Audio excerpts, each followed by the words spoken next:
हरे कृष्णा, मैं गौरांग कृष्णदास की आज आपके लिए एक अद्भुत प्रसंग लेके आई हूँ भगवत गीता के साथ। भगवत गीता हमारे जीवन में हमेशा ही हमें मार्गदर्शन का कार्य करती है। अगर आप कृष्ण पे भरोसा करते हैं तो आप ये मान के चलिए कि प्रभु सदैव आपका आपका साथ देते हैं। आज की कथा बहुत ही सुंदर, बहुत ही प्यारी कथा है। आज की कथा है कि हम अगर ये चाहें कि हम बिना कुछ किए ही सब कुछ पा जाएँ, ये असंभव है। आज की कथा है अर्जुन की। एक अर्जुन वो जो भगवत गीता में कृष्ण पर भरोसा किया और कृष्ण के कहे अनुसार उसने कार्य किया, जो महाभारत का युद्ध में विजेता बना। आज की कथा है इस कलयुग की एक अर्जुन की। अर्जुन बहुत ही गरीब था, उसके माता-पिता बहुत गरीब थे। वो हमेशा ही सोचता था कि मैं अपने माँ-बाप की को किस तरह से इनकी गरीबी को मैं दूर करूँ, कैसे मैं क्या करूँ, उसे कुछ समझ में नहीं आता था। हमेशा ही उसके अंदर में संशय बना रहता था कि आखिर हम करें तो करें क्या? और हमेशा ही वो सोचता था मैं क्या करूँ कि जिससे मेरा किस्मत बदल जाए? ऐसा हमेशा ही अर्जुन को लगा करता था। एक बार की बात है कि अर्जुन के गाँव में एक साधु महाराज आए। साधु महाराज आए तो वो जो थे वो कृष्णा के भक्त थे। कृष्णा का ही नाम प्रचार करना, कृष्णा के विषय में चर्चा करना और लोगों के कष्टों का निवारण करना, यही वो साधु महाराज का कार्य हुआ करता था। कथा कुछ इस प्रकार की है कि एक बार की बात है जब वो साधु महाराज आए तो वो एक पीपल के पेड़ के नीचे, वृक्ष के नीचे बैठकर उन्होंने भगवत गीता कहनी शुरू करी। भगवत गीता के विषय में सबको इकट्ठा उनकी बातों को सुनकर लोगों को इतना ज़्यादा ज्ञान मिलता था कि पूरा बहुत ज़्यादा भीड़ वहाँ थी। अर्जुन वहाँ से गुज़र रहा था, उसने देखा कि साधु महाराज जो हैं, वो वहाँ बैठे हुए थे और लोगों को ज्ञान दे रहे थे। अर्जुन को अच्छा लगा और वो भी वहाँ पर बैठ गया। बैठकर भगवत गीता की चर्चाओं को सुनने लगा। सुनने पर उसे ये लग रहा था कि क्या ऐसा सच है? भगवत गीता की बातें सुन के उसके मन में उसके संशय जो थी, वो थोड़ी और बढ़ गई। उसे लगा कि क्या क्या ऐसा संभव है? क्या मैं अपने माता-पिता के लिए कुछ कर पाऊँगा जीवन में? क्योंकि उसकी माँ बहुत ही गरीब थी और वो जीवन भर सिलाई कर रही थी और अपने बच्चे को पाल रही थी। अर्जुन हमेशा यही प्लानिंग करता था कि कैसे करूँ, क्या करूँ? कैसे अपनी माता-पिता की गरीबी को दूर करूँ? अर्जुन बहुत विचलित था। जब सभी लोग कथा को सुनकर, भगवत गीता के श्लोकों को सुनकर, उसके अर्थ को समझकर जब जाने लगे, तो अर्जुन आया और साधु महाराज के चरण स्पर्श किए और बोला, "महाराज, मेरा एक संशय है, मुझे समझ में नहीं आ रहा कि मैं जीवन में कभी कुछ कर पाऊँगा भी या नहीं। मैं इस गरीबी से निकल पाऊँगा भी या नहीं?" साधु महाराज मुस्कुराए और बोले कि, "आपका नाम क्या है?" तो उसने बोला, "मेरा नाम अर्जुन है।" तो बोला, "पहले तो अर्जुन है, तो अर्जुन की तरह अपने लक्ष्य को निर्धारित करने का अगर आपने रख लिया, तो आप ज़रूर लक्ष्य की प्राप्ति करेंगे। लेकिन भगवद गीता में श्लोक में श्री कृष्ण ने बोला है, कर्मण्येवाधिकारस्ते मा फलेषु कदाचन। आप कर्म कीजिए, फल की इच्छा मत कीजिए, क्योंकि कर्म करना आपके हाथ में है, परिणाम आपके हाथ में नहीं है। परिणाम कैसा होगा, ये आपके कर्म पर निर्भर होता है। अर्जुन को ये बात जच गई और अर्जुन इस बात को समझकर उसने अब सोचा कि अभी तक तो मैं ये सोचता था कि मैं कुछ कर पाऊँगा या नहीं, मुझसे कुछ होगा कि नहीं, मैं अपने परिवार के लिए कुछ कर सकता हूँ कि नहीं, हमेशा ही मेरे मन में ये चलता था। लेकिन अब अर उसका जो संशय था वो दूर हो गया। अब वो ये सोचा कि मुझे अब कर्म करना है, क्योंकि कर्मण्येवाधिकारः। मैं कर्म करने की वजह से मैंने कोई सोचा ही नहीं। मैं तो हमेशा फल की चाह रखता था कि मैं को ये हो जाएगा तो मैं ये करूँगा, ये फल मिलेगा तो वो करूँगा, जो संभव नहीं था। अर्जुन के पास एक पुराना सा कंप्यूटर पड़ा हुआ था, उसने उसको ठीक कराया, अच्छे से करा के नेटवर्क वगैरह का सब मतलब कि व्यवस्था करने के बाद अर्जुन ने बहुत अच्छे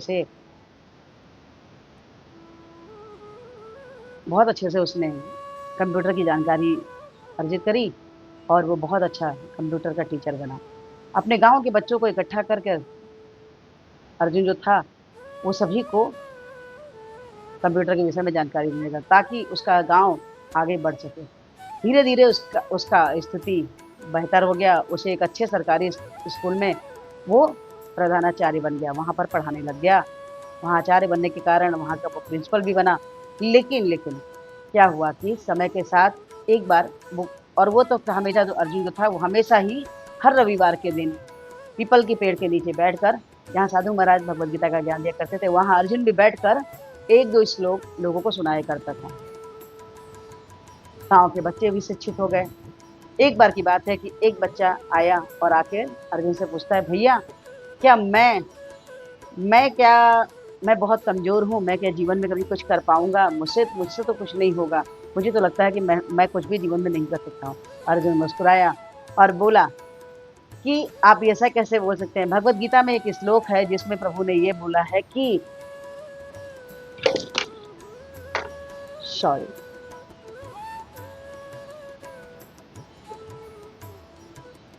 नहीं कश्चित क्षणमपि जातु तिष्ठ्य कर्मकृत्। कोई भी व्यक्ति कोई भी व्यक्ति बिना कर्म किए नहीं रह सकता। ऐसा हो ही नहीं सकता कि कोई कर्म किए बिना रह सके। इस श्लोक का ये मतलब है। उस बच्चे को समझ में आ गया, उसको भी जीवन का लक्ष्य समझ में आ गया और वो भी अच्छे से कार्य करने लगा, पढ़ाई करने लगा और वो भी एक बहुत अच्छे गवर्नमेंट जॉब में उसका वो अधिकारी बना। कहने का तात्पर्य ये है कि हमारे जीवन में भगवत गीता का बहुत ऊंचा स्थान है। अगर आप भगवत गीता के श्लोकों को समझते हैं और जानने का प्रयास करते हैं तो आप देखेंगे कि आपके जीवन में जो भी कठिनाइयां हैं वो स्वयं नहीं दूर होंगी, लेकिन आपके प्रयास से जरूर दूर होंगी। जैसा कि प्रभु ने कहा है, कर्मण्येवाधिकारस्ते, आपको कर्म तो करना पड़ेगा लेकिन परिणाम की कामना नहीं करनी है। परिणाम आपके कर्म पर निर्भर रहता है कि आप कैसा कर्म किए हैं, उसके हिसाब से ही आप फल को प्राप्त करते हैं। और जैसा कि मैंने दूसरा श्लोक बोला कि कोई भी व्यक्ति, कोई भी जीव, व्यक्ति ही नहीं कोई भी जीव बिना कर्म किए नहीं रह सकता। क्या चिड़िया बिना उड़े रह सकती है? उसे भोजन बिना उड़े मिल जाएगा? क्या कोई भी जीव जंतु है क्या बिना कर्म किए रहता है? चींटी भी परिश्रम करती है और उसके बाद ही उसे भोजन की व्यवस्था मिलती है। उसके लिए उसे दिन भर कितने किलोमीटर, कितने दिन रात चलना पड़ता है, तब जाके उसे उसे उसका फल मिलता है, उसे खाने की व्यवस्था होती है। ऐसे ही मनुष्य का भी है। मनुष्य अगर कर्म ना करे तो करेगा क्या? देखिए, कर्म तो कई प्रकार के होते हैं ना, कर्म अच्छे भी होते हैं, बुरे भी होते हैं। तो बिना बताइए आप बिना कर्म के कैसे रह सकते हैं? अच्छा कर्म नहीं करेंगे, कृष्ण को याद नहीं करेंगे तो बुरा कर्म करेंगे, पर कर्म तो करेंगे यार। ये छोटी सी बात आपको कैसी लगी? अच्छी लगी हो तो प्लीज़ हरे कृष्ण महामंत्र जपिए, कृष्णा का नाम जपिए। हमारे पूर्व रहती है 4 श्लोक प्रपाद में हरे कृष्ण महामंत्र जपिए बोले जो किस प्रकार से हरे कृष्ण कृष्ण कृष्ण हरे हरे राम राम राम हरे हरे।